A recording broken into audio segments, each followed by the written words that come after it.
If you step back and look at the whole thing, you can't help but say, my God, you're beautiful. And then it all starts to make sense why everything is the way that it is. Why does this happen? Why does that happen? Well, so the forest can be the forest. So that beautiful something that we see from a great distance can be the beautiful something that it is. But I don't understand this. I don't understand that. What about all the things that smell bad? Well, what about all the things that smell lovely? It is as it is so that it can be what it is. And if you can see what it is, which is the wholeness of what it is, then again, you say, my God, that's beautiful.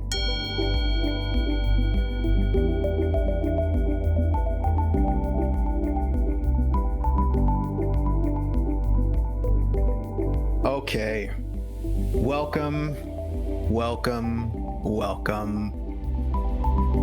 This is Holding Space So Love Might Be Seen.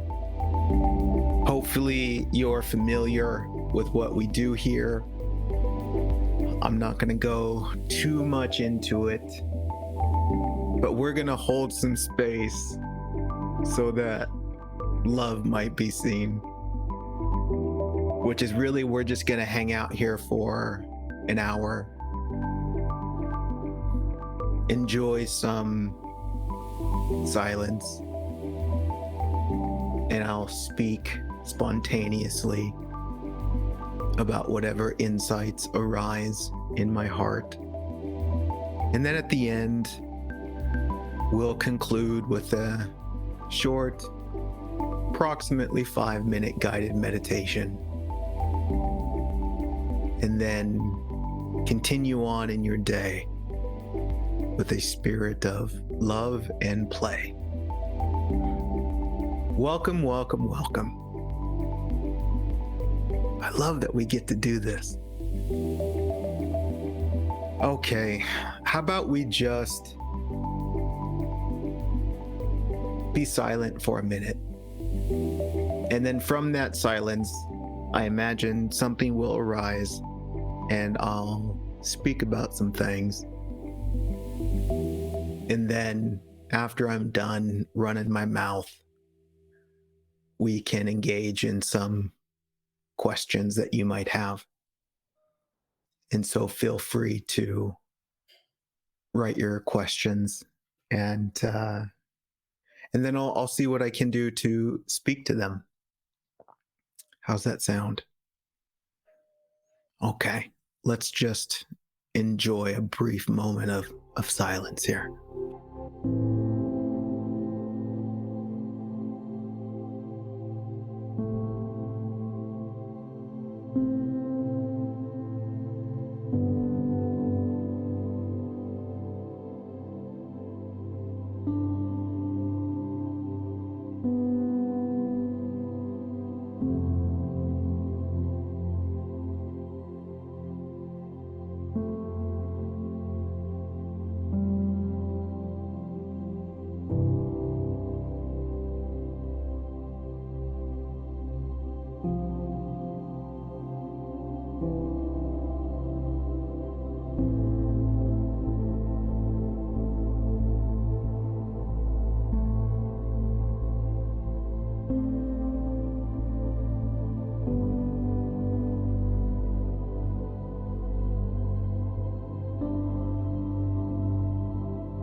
You know, life is like a forest.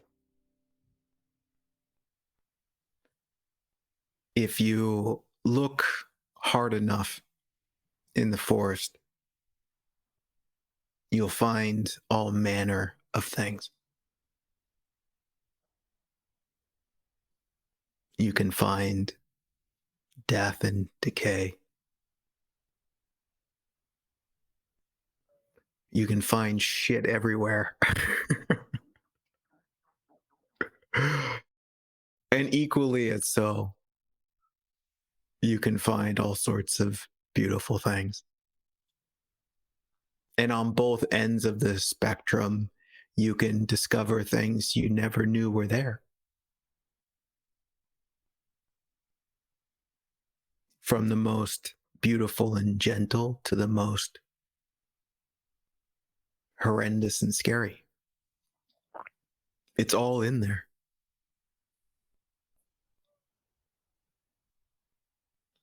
And isn't it interesting? It kind of comes down to what are you looking for?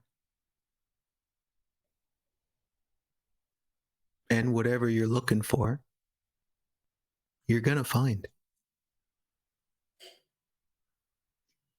You can find magic, the miraculous. And you can find what you might consider to be all sorts of reasons about why the forest shouldn't exist.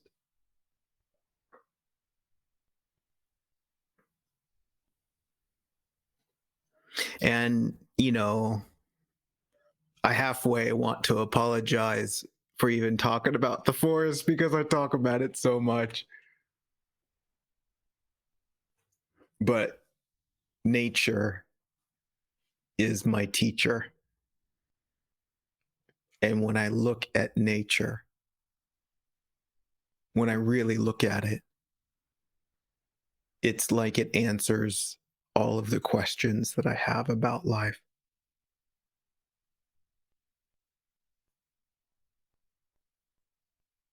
Because as you stroll through the forest, looking for this, that, and the other, if you step back and look at the whole thing, you can't help but say, my God, you're beautiful. And then it all starts to make sense why everything is the way that it is. Why does this happen? Why does that happen? Well, so the forest can be the forest. So that beautiful something that we see from a great distance can be the beautiful something that it is. But I don't understand this. I don't understand that. What about all the things that smell bad? Well, what about all the things that smell lovely? It is as it is so that it can be what it is. And if you can see what it is, which is the wholeness of what it is, then again, you say, my God, that's beautiful.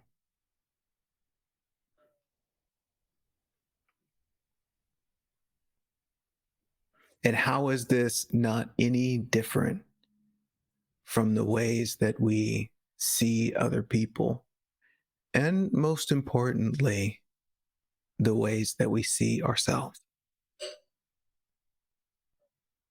How often do we look at what we are and we don't see the whole thing?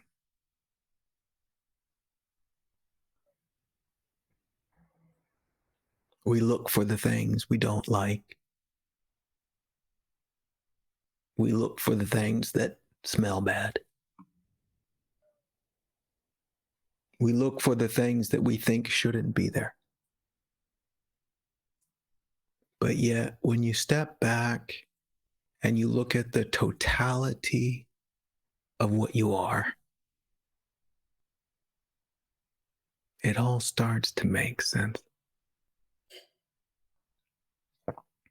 Somehow, maybe recognizing that the things you don't like make possible the things you do like.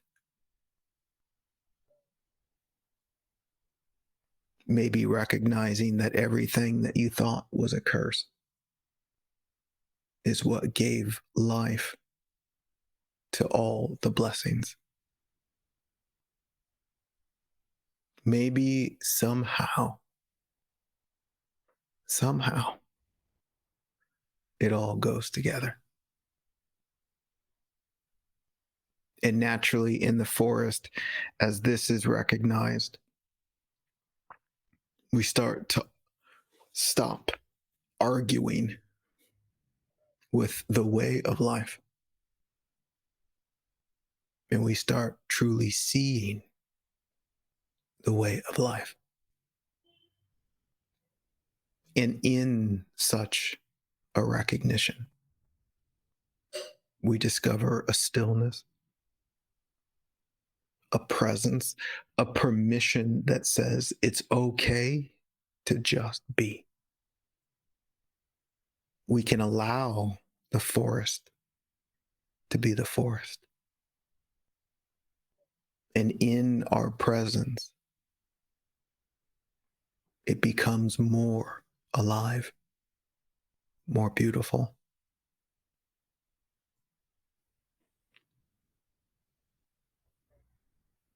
And we start to recognize that the forest isn't the forest so that I can get to some destination in the forest. The forest is the forest so it can be the forest. That beautiful something that my mind will never fully comprehend. And I recognize the forest in and of itself is enough.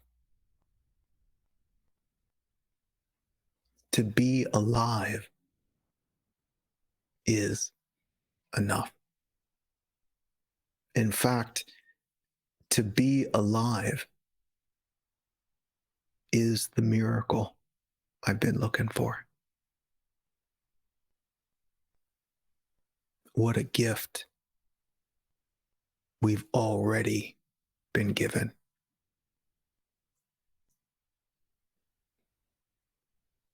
This is the real prize. The forest as it is. What I am as I am. And you know what's fascinating? Beautifully so? As I recognize this,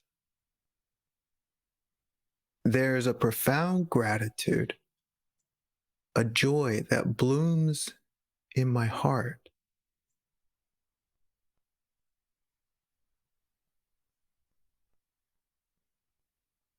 And in that is a genuine enthusiasm for being alive,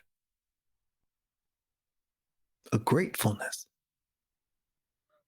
And to really connect with such a thing, I'm almost compelled to share that gratitude with everything. Even the things that I think might smell bad. Right? I mean, imagine in the forest and you come across some vegetation that you think stinks. You're like, wow, I really don't like how that smells, but I can understand that it has a function. I can understand that it has a right to be. I may not understand why, but if it's here, it's here. And I can trust that life knows what it's doing.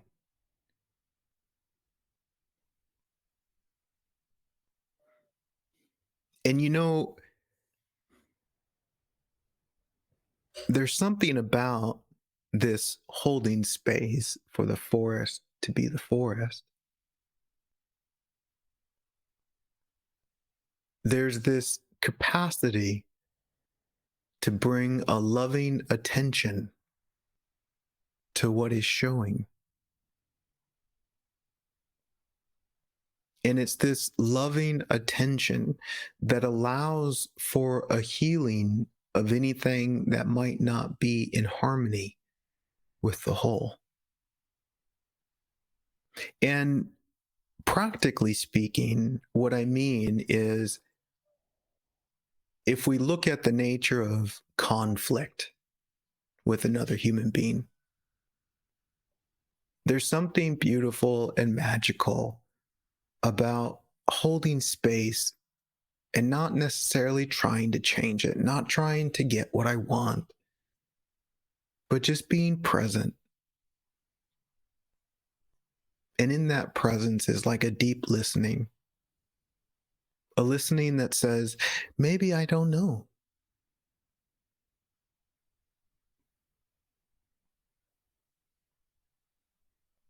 Maybe there's something going on here that's a little bit confused. Maybe I can allow you to be you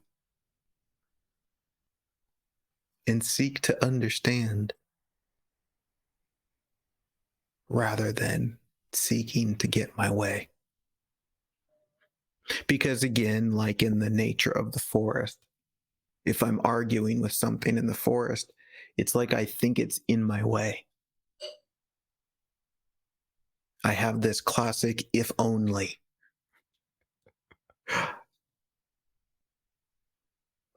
If only it wasn't like this, then I could relax. If only it did what I wanted, then I could relax. This only makes obvious my own misunderstanding about what I'm seeing, not understanding that in some way it has its place.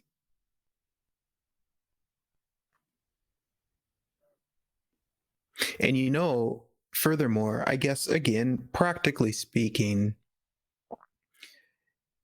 in life, yes, there's things that don't make sense and there's things that seem unnecessary. And even to say unnecessary might not be enough. Things that seem like they absolutely should not be. And I totally get that. But also, when I look at those things that we could say should not be, a lot of those things arise from a profound misunderstanding, from a deep pain, from a confusion about one's worth and value, from an assumption that they're not free.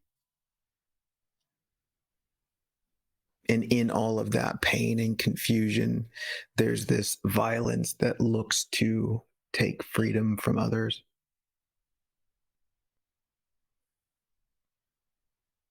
There's a clarity that's not seen. In the absence of such a clarity can lead to all sorts of disastrous outcomes.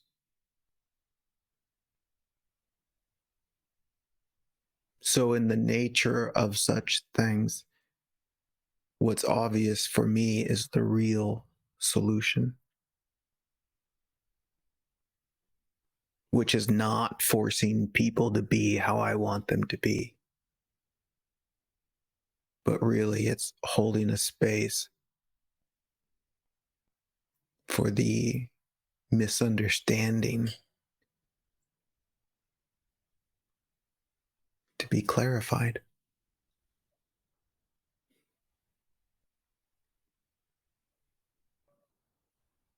Holding space for love to be seen.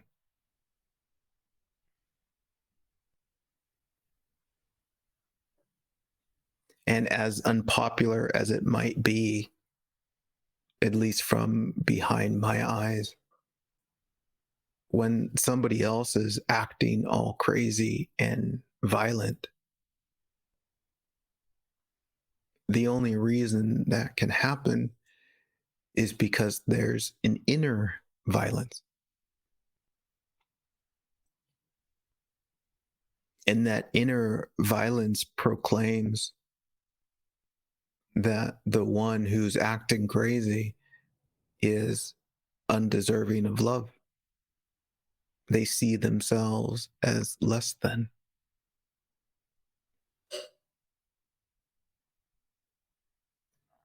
There's a misunderstanding of their inherent worth and value. They're scared.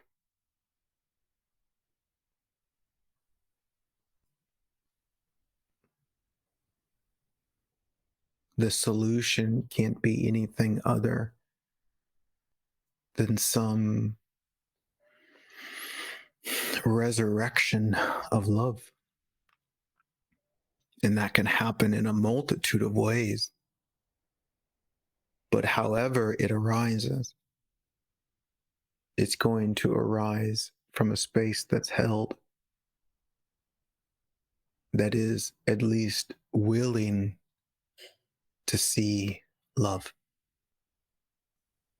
And naturally, just like in the forest, if I'm refusing to see the love because I simply want it how I want it, I'm going to struggle forever, assuming that life got it wrong. I'm going to fight life. I'm going to argue with life, all in an effort to make it how I think it's supposed to be. And even if I somehow figure out a way to make it how I want it to be, I'll come back to the same conclusion that's not really what I want.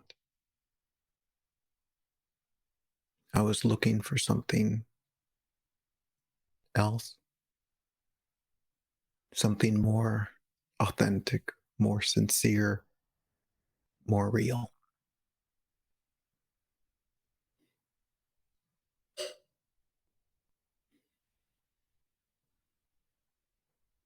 Naturally, in recognizing my own misunderstanding, thinking that the answer is having control over other people and life, I can take a step back and ask, what's really going on here? Is it really because the forest is the forest that I can't be present and enjoy life? Is it really because I don't have what I want that it means I'm somehow unworthy, not enough? Is that true?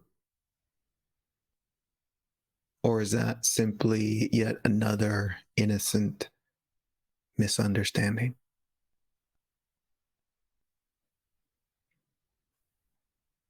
You see, such an inquiry invites a sacred stillness,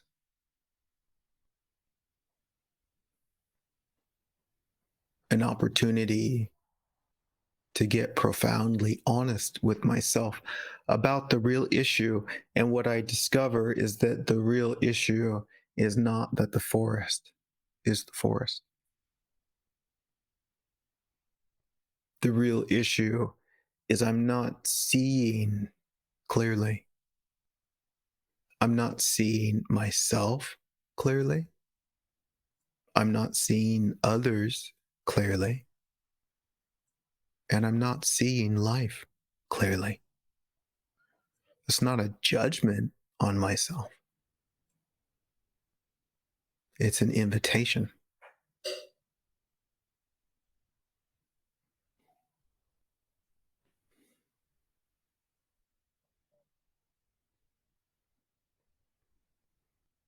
It's an opportunity to see clearly, which can only happen by first acknowledging that I'm not seeing clearly. And my friends, speaking from my own experience, and you can see whatever you want to see, but if I'm experiencing emotional disturbance in any way, I'm not seeing clearly. Right? It's like if I have any judgment for the forest that creates anxiety or agitation in my being, I'm not seeing the forest. I'm seeing my own argument, my own resistance, my own fear, and then I'm blaming the forest for how I see.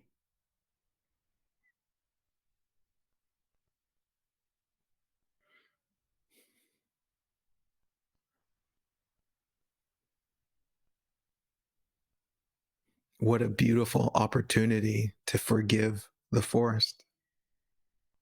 And not to forgive the forest because I think the forest did something wrong, but forgive the forest because I see there's nothing to forgive in the forest.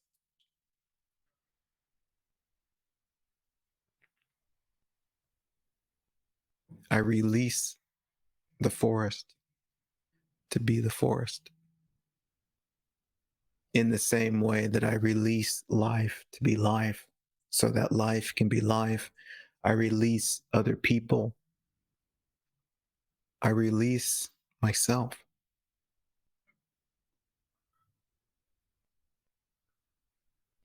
This is a great freedom,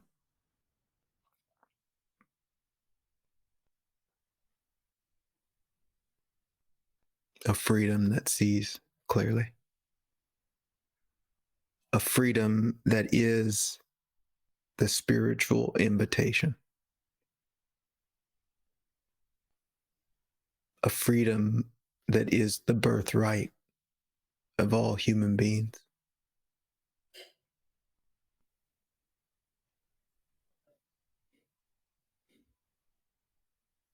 What a great coming home.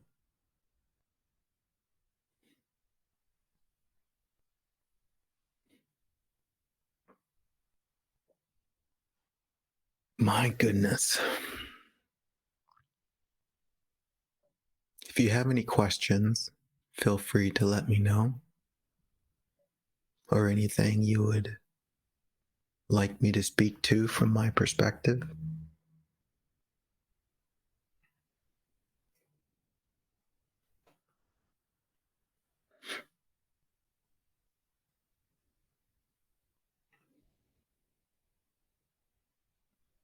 Sunny says, I listened to your There's Nothing Really Happening Here talk meditation again in the car on my way back from a long day of moving house with my son. I got massively triggered as I was leaving his new place over something really small he did to deliberately annoy me. I could feel myself getting triggered, and I knew it wasn't the tiny thing he did that annoyed me. But in that moment, his small action sent me into a state of overwhelming anxiety, irritation, and made me really upset. And it took me an hour to get back to normal. Any advice when this happens to me again? To bring myself back to earth.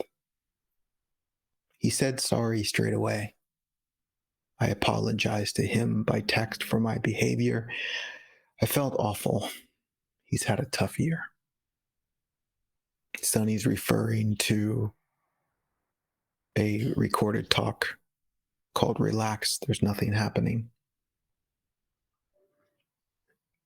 And that exploration really speaks to, as you become more and more present, you start to realize that everything you think is happening isn't really happening.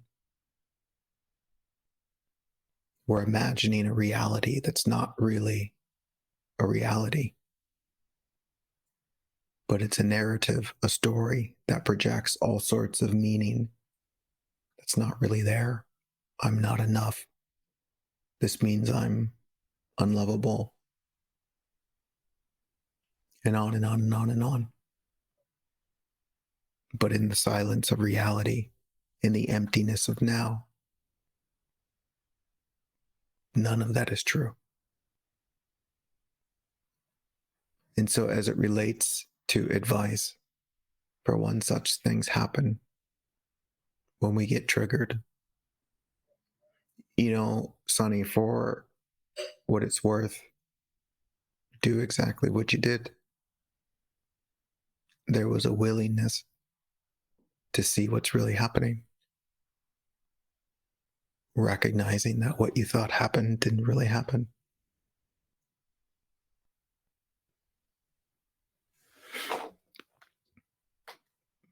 And then in that, there was a willingness to communicate. There was a willingness to be more honest and to lay down the defenses, lay down the pretending, and to just be real. And you know what? Sometimes it takes an hour. Sometimes it takes a year.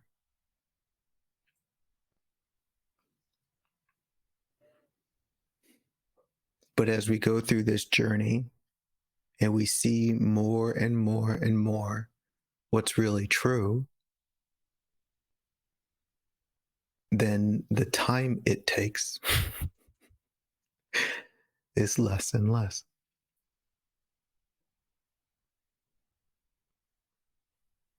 But above all, I think there's a very important part of this equation, which is a self-forgiveness.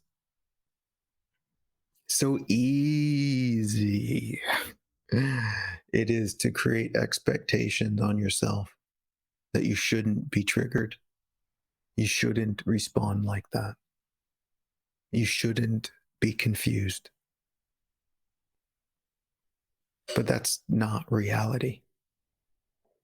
That's not being human. Because in all of those confusions, in all of those moments of being triggered, there is a beautiful opportunity for more love to be seen.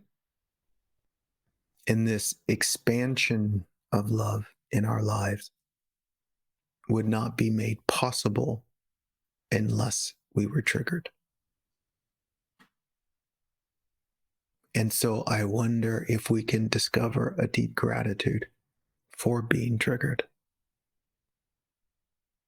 I wonder if there can be a softness for our humanness that doesn't look to avoid being triggered, but integrates being triggered, that forgives being triggered. And again, forgives being triggered through recognizing there's nothing to forgive. It's like forgiving an opportunity for love to expand. That's silly. Now, naturally, the withholding of forgiveness is what can drag this on for hours and hours or for years and years. But really, there's a profound clarity that can recognize with humility, oh, I was triggered. I was confused about what's real. I'm sorry. I see that. And then celebrate the discovery. And then move on in a spirit of celebration, in a spirit of gratitude. I mean, you know what, you guys? Here's something that I recognize in my experience and see if it resonates. This awareness to see more clearly, to see myself get triggered and then to see beyond it. I don't make that happen. That was a gift. The gift of awareness. As if it was life that showed me. This is something that's so profoundly humbling. Like with the things that I see and the things that I share, I'm not able to share these things because I somehow figured it out or I somehow did the right spiritual routine. It's all nonsense. I'm able to see what I see and share what I share through a grace. I did nothing to earn that ability, which is part of the huge misunderstanding and confusion for human beings. We think such gifts should be earned rather than such gifts are given, maybe in accordance with our openness. And to really understand that, then there's no judgment for not seeing. If anything, in recognizing that it's not seen invites a returning to stillness and asking for help in seeing, which is something I've spent a lot of time doing. Oh, dear life, help me see what's true. Not, dear life, help me get what I want, because that was exhausting. But, dear life, help me see what's true. And the more I'm present and available, then life helps me see. But the more I'm determined to get what I want, then I'm not available to listen. And so I have to exhaust myself in this life, chasing what I only think I want, until I discover for myself that the prize is not in the future. The prize is not fixing the imaginary story about myself. The prize is in seeing what's true.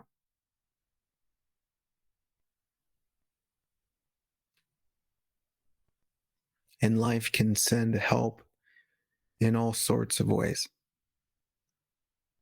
Rarely in the ways that I want it to help, but it comes in the most perfect way and in the perfect time. And this is eventually seen. A message came in here. There is silence. I love the word release. Release myself. This I take with me. Thank you, Tiger, for being present. You're so welcome. Another one comes in. Any words for a colleague who isn't very familiar with your thinking and might be hurting because a relationship might be coming to an end? Wish to be able to offer some comforting thoughts. That is very sweet. In my experience, it's not uncommon that I encounter other human beings who don't see what I see, don't see how I see. And if I were to share a lot of these things that I'm sharing with you now, they might sound insane and absurd. Very understandably, I totally get that. And so often, in my day to day, interacting with the public, so to speak. I'm not running my mouth about these things. If anything, what I'm doing,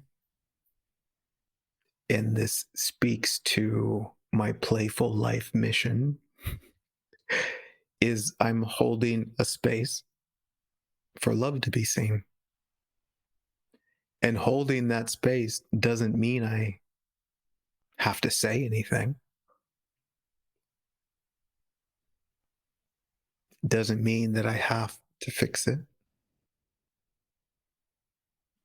There's a recognition that all things are in their perfect timing, and that we as individuals will see what we see as we need to see it when we're ready to see it. And as human beings, there are struggles we will go through, struggles that ultimately invite us to wake up and see more of what's really true.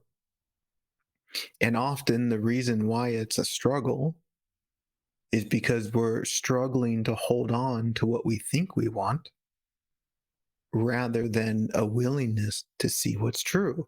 And naturally, the struggle is what brings us to a sufferable state that ultimately leaves us on our knees saying, what's really going on? But as it relates to assisting others, what I would recommend, at least now in this moment, is to look at how you see others.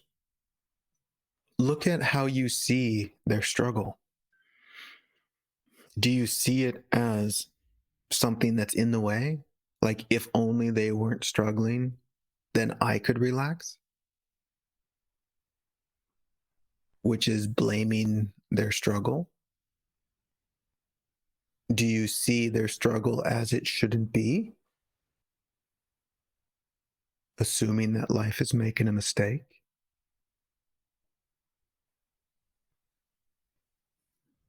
You see, how you see other people struggle, how you relate with it, reflects back how you relate with your own struggle. In this, you're not really seeing other people struggle, you're seeing your own struggle in other people,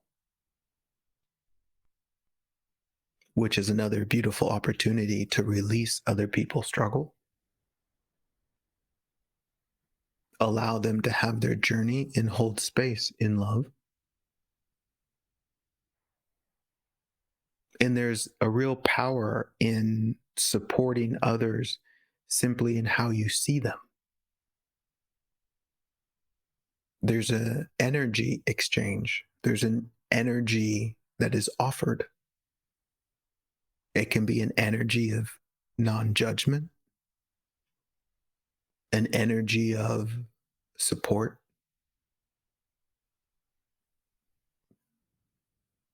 and maybe an energy that acknowledges the truth of the matter, which is maybe, I don't know, and I'm sorry. I don't feel that there is a right thing to say.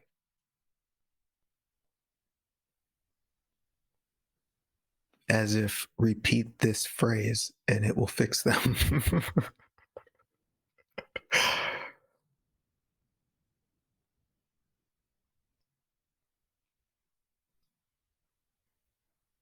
Yeah, let's go with that. Let's go with an invitation to see more love in their situation. It's kind of like doing our own work rather than imposing the work on others. And then in the empty space, as we remove our own confusion, I feel that the right words will show themselves, or the right quality of silence will show itself. And we don't need to premeditate. We can just show up. We can just show up and trust. We can trust that what they're going through maybe is a beautiful opportunity that they just haven't seen yet. And we can support them in seeing simply by loving them and holding that energy, holding that space.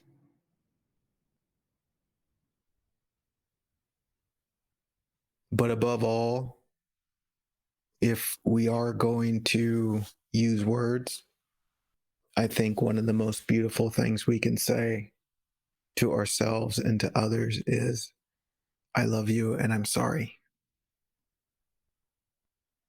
I love you and I'm sorry. Jane asks, I'm going through something that causes physical pain and affects me emotionally. I never know from one day to the next how I'm going to be. It means life cannot be how I want life to be. I find this so hard to accept. I totally get that. Totally get that. And I'm sorry. I'm sorry. And yet, in a very compassionate, alternative way, I'm not sorry. Because there's also a beautiful opportunity there. So, you hear what I'm saying? It's like I'm not saying I'm sorry, it shouldn't be that way. It's, I'm sorry, but let's see what's really going on here. And here's what I always invite as an investigation as it relates to physical pain. And coming from my own experience with physical pain throughout my years, my own physical body has been beat to shit.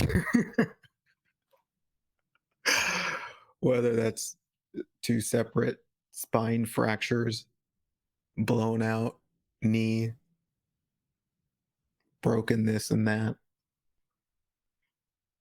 much of which I can feel in this moment. I'm familiar with physical pain, but it's also been one of the most profound teachers for me in life. Most notably is that the real pain about pain is the story I have about the pain. There is a story wrapped around the pain that intensifies pain. And this is something to look into, even though it's so often avoided, because it can seem easy to just blame the pain. We can say, I'm suffering because there's physical pain. And I would gently invite an openness to see that maybe that's not true. That was my discovery. There's a profound difference between physical pain and suffering. And what I mean by suffering is the declaration that I'm not enough, the declaration that life is a mistake, the declaration that if there wasn't this pain, then I could be at peace, or any intense feelings of resistance or agitation or anxiousness, right? Like the emotional disturbance.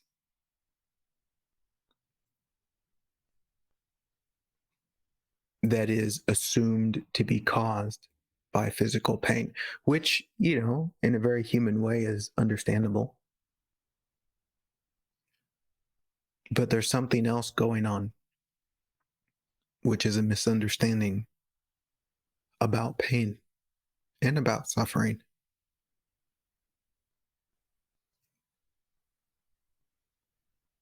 What I recognize about physical pain is the more I don't want it to be there, the more it hurts.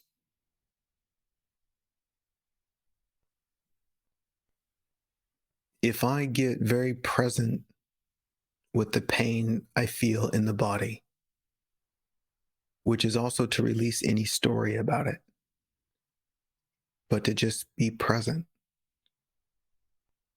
which is almost like a deep embrace,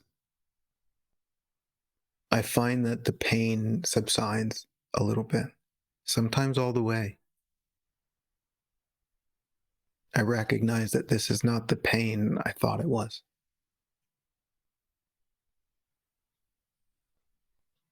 I start to recognize there's a profound innocence in the pain. That the pain is being pain because it's asking for my loving attention. And my confusion thinks the pain is in the way, so I reject extending love. And in the rejection of it, in the withholding of love, I simply see it as more of an interruption, which is what magnifies it. And in the rejection of it, there can be a seeking for a way to suppress it, to numb it, rather than truly meeting it and see what it's asking for.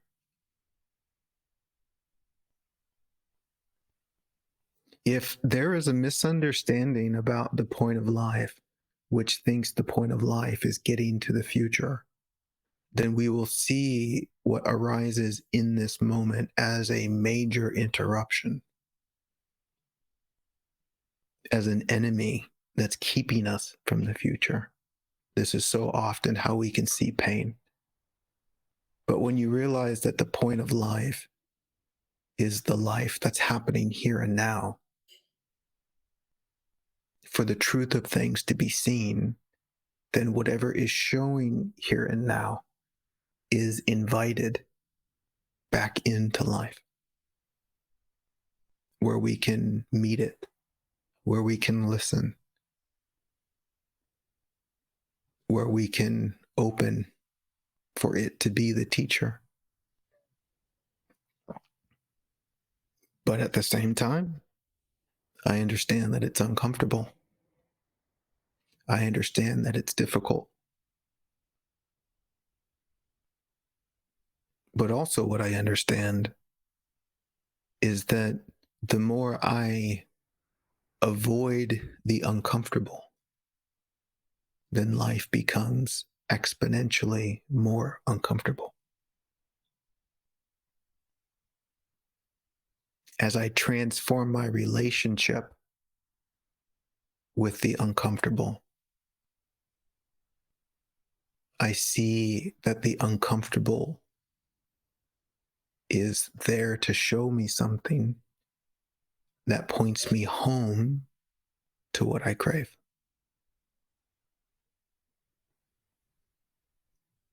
It's integrated rather than avoided. And again, we can do this to whatever degree we can do this. And I'm not speaking in some sort of dogmatic way that says one should or should not, because I completely understand the should not. Like, I remember after my second spine fracture, laying in the hospital. And then if somebody had told me, just embrace the pain, good one. No, it takes time.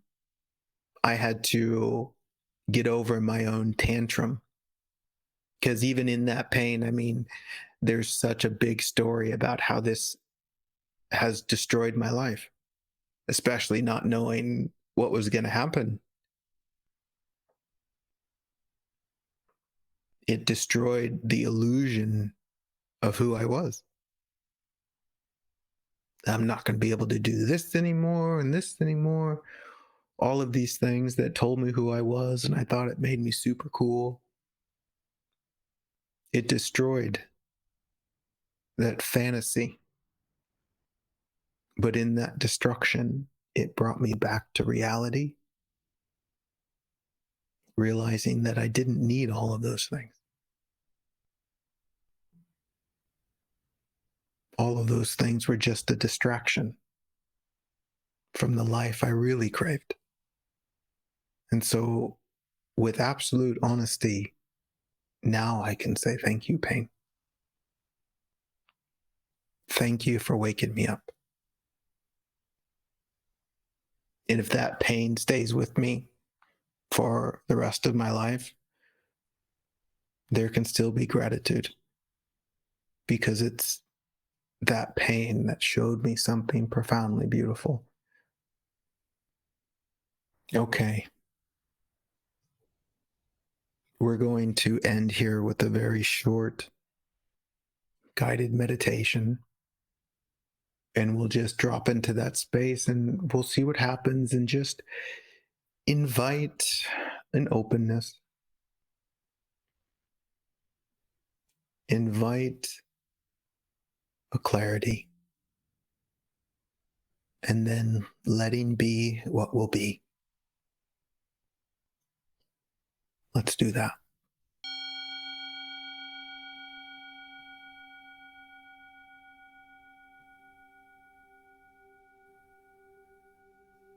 Let's just drop in more and more to right now.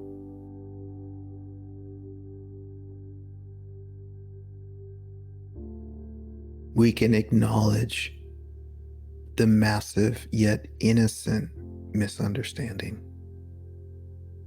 The noise in the mind that thinks this and thinks that, afraid of this, wants that, na na na na na na. But let's just be here.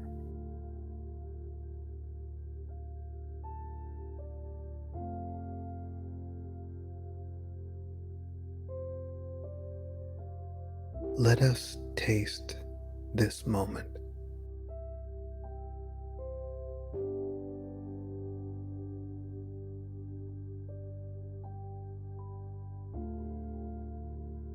Let us recognize the here and now, beyond the mind,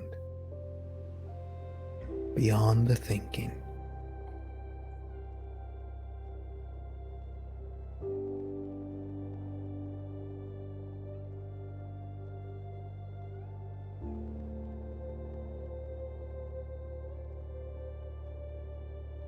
There is a stillness.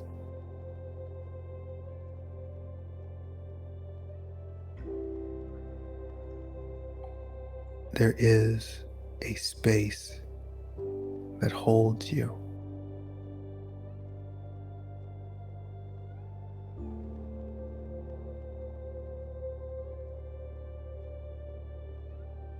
See how the space of right now is really a space of freedom. Completely allowing you to be you.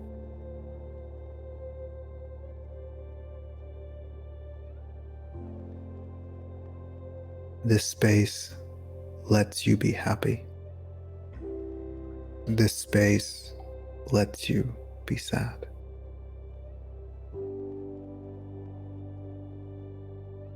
This space has no judgment for the confusion.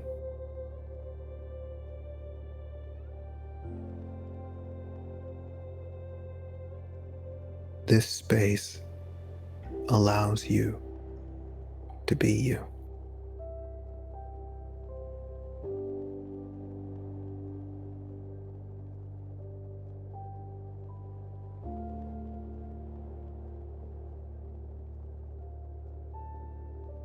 There is nothing in this space that judges you.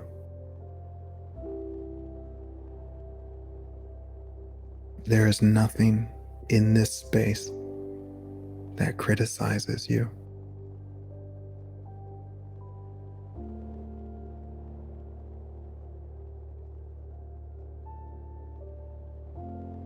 There is no demand, no expectation.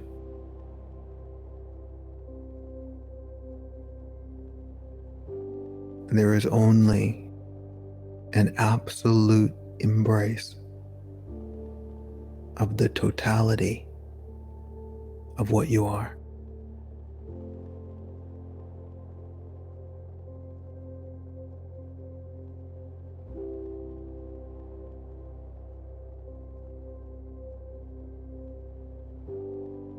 Connect with this space.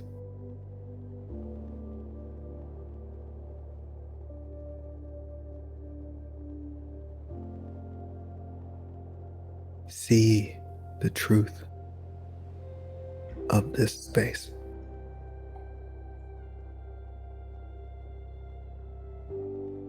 Remember this space, for this space is your real home.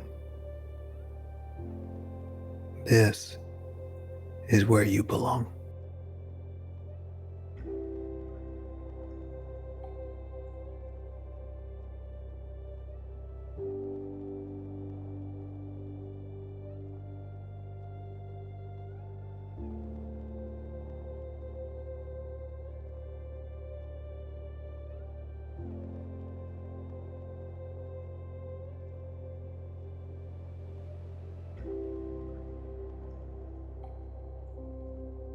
It's okay to be human in all that comes with being human. All the colors, all the seasons,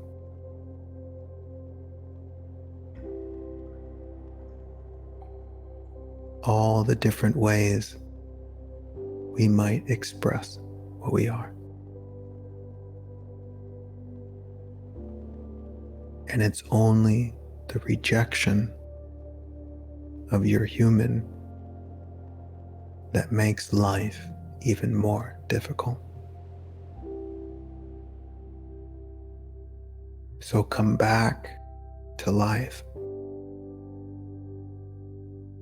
and see that life does not reject your human.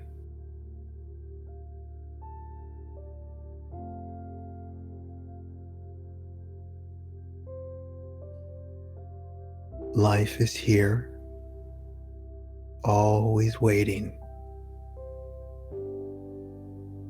for you to come home and see the truth of what you are, what others are, and what life is.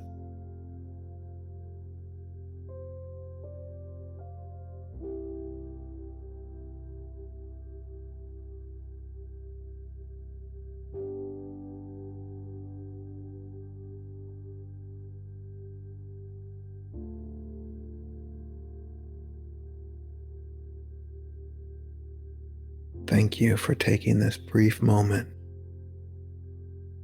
and sharing this space.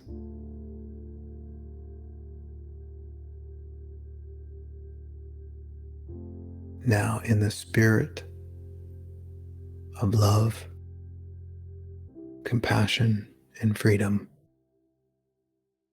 go play.